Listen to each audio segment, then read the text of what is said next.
How you doing? My name's Anthony Taylor. I'm the CEO at SME Strategy, and today I'm really excited to share for this segment of Leaders Digest on how to be a great leader, how to be a great manager, and specifically if you're in a new management or leadership role, how to be successful.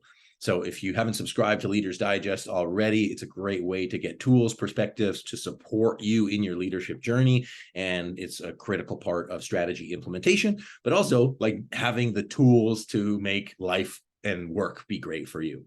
So how to be successful as a leader, how to be successful as a new leader. There's so many components to it. I was talking to somebody the other day and say, hey, do you have management training? Like, I want to do management training with people. And I said, well, what are you trying to get as an outcome? So when I think of a new leader, when I think of a leader in general, the goal is to be able to lead oneself to wherever they want to go and building a great team around them so they can accomplish that goal. Great leaders help other people be successful, help other people get to where they want to go. A lot of what I'm seeing in industry, in companies, in organizations, especially now in 2022, is that there's a lot of people that are being promoted or moving into leadership positions that are technically good. They're like good doers. And now they're being put in a position where they have to lead people, they have to manage people, they have to take on additional responsibility that goes above and beyond their technical capacity. And a lot of them have never had the training, the development to be a leader. And so what I wanted to share today, and in addition to in our newsletter, are some tools to think about how you can be a better leader for yourself. One book that I actually highly recommend, and I don't know if it'll focus in here, Managing Oneself from Peter Drucker. It's not very large, but it's a great way to think about how you are leading yourself to where you want to get to. And I believe you need to be successfully leading yourself before you can successfully lead others. So if we take two of those concepts together, is first, do you have the right structures and systems to support leadership? Now, of course, strategic planning is central to that. Having, a clear vision, having a clear mission, having strategic priorities. That's an instant quick win tool that you can put in place to provide boundary conditions or guidelines for yourself or your team. Where I see a lot of people fail is when they don't have those boundary conditions, they don't have the vision, mission, priorities, then they have to micromanage. And nobody wants to micromanage. It's exhausting for a new leader. It's exhausting for an experienced leader. The person who is being managed doesn't like it that much. So what you want to do is to put systems and structures to have your people be successful.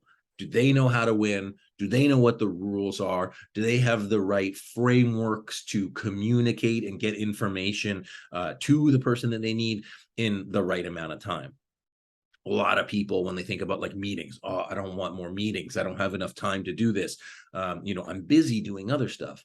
Well, those are the systems and structures that you need to put in place to support your leadership, to make sure that you have touch points, to make sure that your team members are supported and they don't get into frustrating situations, because that will ultimately harm your ability to be an effective leader. The other thing that's important is, as a leader, making sure that you have both the skill on your team and the fit on your team to be able to lead them successfully. It's tough in this kind of like high talent demand marketplace where you're saying, hey, I need bodies and I need people, and I just need to be able to get somebody in the door to do the job. But as a manager or a leader, when you're trying to lead somebody who has a different perspective, a different background, a different, kind of culture expectation, it's a hard job, and leading is hard enough. So as you step into your leadership, two things you can think about. One is defining the rules of engagement for working together. Like, how do I want my team to work together? What are my expectations of my team? How can I support that? In our next newsletter, we're going to talk about managing conflict and having teams gel. But for now, looking at just the leadership component is, are the expectations of how you lead clear with others? And are the expectations of how others want to be led clear to you? Because just because I do things a certain way, I've got a certain way of communicating, I've got a certain way of accountability, I've got a certain way of project management. Is that exactly how my people want to work? And so if you're projecting your leadership style onto them, it might not necessarily fit. So one is setting that clarity and expectation if you want them to align to your style of doing things. And I would say probably an easier way to do it and more successful is to take the time to understand, hey, what is the process? What is the system? What is the strategy, so to speak, that they like to use for them to be successful? And if you take the time to go to them and say, hey, how would you like to be led? How do you like to be communicated to? How can I support you as a leader? You're going to have a lot more success versus trying to have them kind of meld and mold to your way of doing things. We've talked in the past about the Great Resignation and people leaving. They don't leave jobs, they leave managers. And that's because those people leaving those jobs didn't have the support, they didn't have the trust, they didn't have the safety, they didn't have the guidance of that manager or leader. So if you're a new manager, if you're a new leader, or even if you've been doing it for a while and you're just trying to really make sure that you're doing the best that you can, ask yourself the questions. Do I have the right system to support my leadership? Do I have the right direction to support my people? Do they know where they're being led to? And am I leading them in the way that they want to be led? Am I leading them and meeting them for their needs and expectations because it's going to make my job easier? The burden is on you as a leader.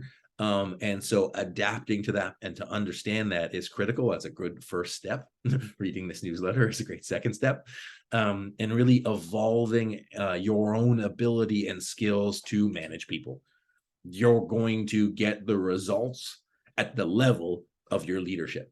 John Maxwell calls it the law of the lid. So it's basically, if you can only lead this much, you're only going to get results up to here.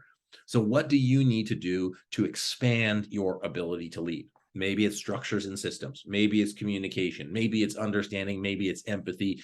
And maybe it's just hard skills. But any of those things will help you move forward. It'll help your organization move forward. It'll help your team move forward. And then from there, you can foster the leadership skills, the leadership ability within your people. That's when you build a team around you. And that's what great leaders do. So I hope that helps you have a couple more perspectives on developing your leadership, on being able to support the managers and leaders in your team, and ultimately helps you accomplish the biggest goals that your organization has. I hope you enjoy the rest of the content in the newsletter. You can check in the description for more videos and for the full links of all the content that we have. Subscribe if you haven't, and I hope you enjoyed today's video. Thanks for watching.